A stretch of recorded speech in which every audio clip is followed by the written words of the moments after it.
உண்மையான கலைங்கிறது களிமண்ணால வெறும் சிலையை செய்யறது இல்ல. அப்போ வேற என்ன இருக்கும்? என்னாச்சு வைக்கோ? நீ ஓகே தானே? ஓ, இது எல்லாமே கருகிடுச்சு. ஓ, நீ இத நினைச்சு கவலைப்படாத. நம்ம ஆரம்பத்துல இருந்து திரும்ப பண்ணலாம்.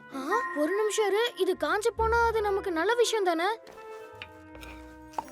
இது சாலிட் ஆயிடுச்சு. இதுக்கப்புறம் உடையாது. எனக்கு புரிஞ்சிடுச்சு. போக்கேமானோட சேர்ந்து செய்யறதுனா போக்கேமானோட மூவ்ஸும் ஆர்டியா செஞ்சு முடிக்கிறதுக்கான டூல்ஸாவும் பயன்படுத்தலாம்.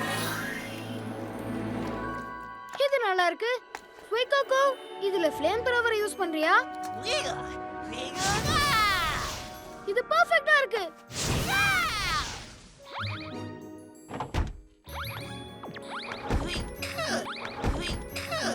அவ்வளவுதான். இது முடிஞ்சிருச்சு. ஆல்ரைட். எல்லா இடத்துலயும் விதைகள் இருக்கு. நம்ம சரியான இடத்துல தேடினா அதை கண்டுபிடிக்கலாம். எனக்கு என்ன தோணுதுன்னா இதேதான் நமக்கு பேட்டிலையும் தேவை.